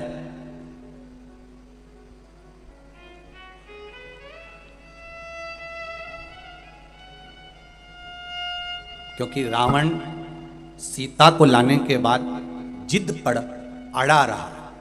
एक बार अगर अदालत में केस चले जाए और व्यक्ति जिद छोड़ दे, जिद में अगर थाने में खबर गई, अदालत में खबर गई और वो तो जिद पे अड़ा है, नहीं इका तो मैं बर्बाद करके छोड़ूंगा, बिल्कुल केस लगाओ, लड़ने दो। 10 साल हो गए, 15 साल हो गए, अदालत में ही सड़ रहे हैं, पड़े हैं और अभी भी जिद नहीं छोड़ रहे हैं। अगर एक बार व्यक्ति जिद छोड़ दे तो अदालत के आधे केस केवल राजीनामा में ही निपट जाए। लंकाधिपति रावण जिद नहीं छोड़ पाया और कौरवों के केवल 2 भाई थे, दुर्योधन और दुशासन, जो कि जिद पर अड़े रहे। बाकी के भाइयों ने 98 ने जिद छोड़ दी, इसलिए इन कौरवों के पुतले नहीं जले और उस लंकाधिपति रावण के जले, क्योंकि जिद पर अड़ा रहा। जिस व्यक्ति का जिद्दी किस्म का जो व्यक्ति होता है, जो जिद पर अड़ा रहे, नहीं मैं तो बर्बाद करके छोड़ूंगा, इसने समझ के रखा है भले कोई हो, मैं कहीं किसी की सुनो, जिद पर अड़ गया, उसने पूरे घर को बर्बाद कर दिया, जिद पर अड़ा रहा, थाने में केस पड़ा रहा, 10 साल 15 साल 20 साल 25 साल केस अड़े रहे। और अगर जिद नहीं होती ना तो दोनों परिवार में आज समझौता हो गया होता, वो थाने से बाहर हो गया होता, वो जेल से बाहर हो गया होता। जरा विचार करिए, आज पूरे भारत की भूमि पर जो छोटी छोटी जेल थी उनको बड़ा बड़ा करा जा रहा है। सोचो कितना क्राइम बढ़ते चले जा रहा है। इस क्राइम को, इस होने वाली गलतियों को सरकार कभी नहीं रोक सकती, इस क्राइम को सरकार कभी ना रोक पाएगी। अगर क्राइम को रोक सकता है तो केवल घर की मां और पिता रोक सकते हैं, अपने बच्चों को संस्कार देकर। अपने बच्चों को सिखाओ, गीता का पाठ करना सिखाओ, उस गीता का महत्व बताओ। तो बेटे से कहो, बेटा अभी छोटे हो तो गीता पढ़ना सीख जाओ, इस गीता के महत्व को जान जाओ, इस गीता के शब्द को जान जाओ। जो बाल्य अवस्था में गीता के महत्व को जान जाता है वो अदालत में खड़े होकर गीता पर हाथ रखकर कसम नहीं खाता है। उसको कसम खाने की जरूरत नहीं पड़ती, जो गीता के महत्व को जान गया, जो गीता के शब्द को पहचान गया, जो गीता के संबोधन को जान गया। अपने बच्चों को गीता का महत्व समझाइए, अपने बच्चों को रामायण का महत्व समझाइए, अपने बच्चों को श्रीमद् भागवत का, शिव महापुराण का महत्व समझाइए। जब इस सनातन धर्म के बच्चे एक एक शब्द को समझेंगे तो उन बच्चों को अदालत में खड़े होकर गीता पर कसम खाने की जरूरत नहीं पड़ेगी। गीता पर हाथ रखकर कसम वही खाता है जो बचपन में गीता नहीं पढ़ पाता है। जिसने गीता पढ़ी होती है उसको कसम खाने की जरूरत नहीं पड़ती है। क्राइम को सरकार नहीं रोक सकती, क्राइम को सरकार कभी नहीं रोकेगी। अगर क्राइम रुकेगा तो आपके संस्कारों से रुकेगा, आपके ज्ञान से रुकेगा, शिव महापुराण से रुकेगा। आज पहले घरों में इतना विवाद होता था, 24 घंटे लड़ाई होती थी। आज दोपहर में 2 बजे से 5 बजे तक लोग टीवी खोलकर बैठ जाते हैं। भले कुछ नहीं घर में जाए, भले अंदर उतरे ना उतरे, और 2 से 5 बजे तक टीवी चलती है, उतनी देर तो मन शांत रहता है। आप 3 घंटा कथा में आकर बैठते हो, उतनी देर तो मन शांत रहता है। लोग कहते हैं महाराज जी लोग तो बिल्कुल उल्टे घड़े की तरह हैं, तुम नल की तरह हो, पानी बहाते रहते हो, उनके अंदर कुछ जाता तो है ही नहीं। लोग कहते हैं इतने लोग कथा सुनने आए हैं, क्या सबके अंदर कथा चली जाएगी? हमने कहा बिल्कुल नहीं जाएगी। तो फिर इनके आने से फायदा कौन सा है? हमने कहा नल के नीचे चाहे सीधा घड़ा लगाओ चाहे उल्टा घड़ा लगाओ, सीधा लगा होगा तो पानी भरा जाएगा, उल्टा लगा होगा तो कम से कम ठंडा तो बना रहेगा। सीधा लगा है तो पानी भराएगा, उल्टा रखा है तो ठंडा रहेगा। कम से कम 3 घंटा कथा में बैठा है, झूठ तो नहीं बोल रहा, बात तो नहीं कर रहा, चुगली तो नहीं कर रहा, निंदा तो नहीं कर रहा, कहीं गलत चीज तो नहीं कर रहा। 3 घंटा कम से कम ठंडा तो बैठा है। इतनी खुशी बहुत है अपने लिए कि ठंडा तो बैठा है, इतनी देर आराम से बैठा तो है नहीं, कथा तो सुन रहा बेटा कि बुद्धि में तो कुछ नहीं जाए, मत जान दो, औंधा है नहीं मटका, ठंडा तो रहेगा। 3 घंटे बाद जब जाएगा जब देखा जाएगा। अभी नल के नीचे है जब तक तो ठंडा है ना, जिसके भराना है वो भरा जाएगा, जिसके नहीं भरा है तो कोई जरूरी है इतना सारा आया है तो सबके अंदर कथा भरा जाएगी? जो सीधा घड़ा वो में तो भरा जाएगी, उन्हें कहीं कहीं की तो कथा में बैठ के भी नहीं भरा।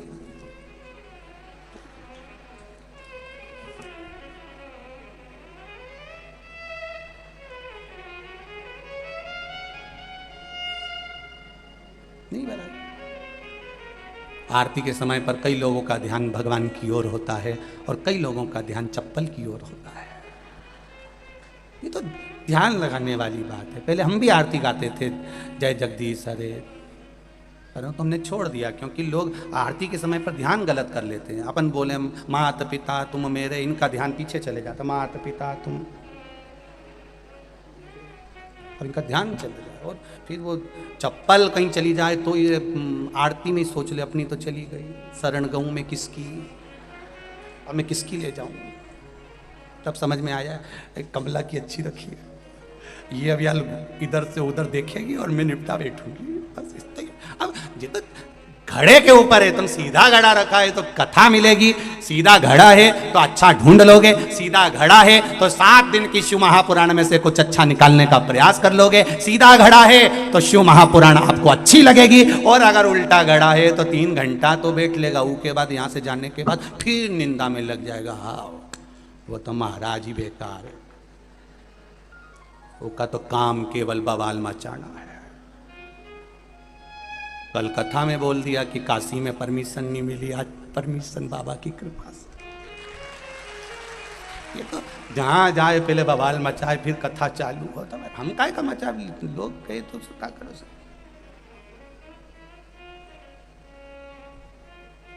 कथा यहाँ हुई, दिल्ली खबर गई, वहाँ से वहाँ गई, बाबा की कृपा थी, बाबा ने कह दी 10 तारीख से शिव महापुराण की कथा काशी में होगी 1 बजे से 4 बजे तक गंगा के घाट। तो ये शिव है, ये शंकर है। और घड़ी सीधा घड़ा अच्छाई भरने का प्रयास करेगा। और मेरी बहनें, जितने लोग इस महापुराण की कथा में बैठे हैं, जितने लोग आस्था चैनल पर, फेसबुक, यूट्यूब पर सुन रहे हैं, ये मेरा विश्वास करता है कि आप में कोई उल्टा घड़ा नहीं, सब सीधे घड़े हो जिसमें भरा रहा है, शिव तत्व भरा रहा है, शंकर की कथा भरा है, और वो अंदर प्रवेश कर रही है जो जगत के उद्धार का काम।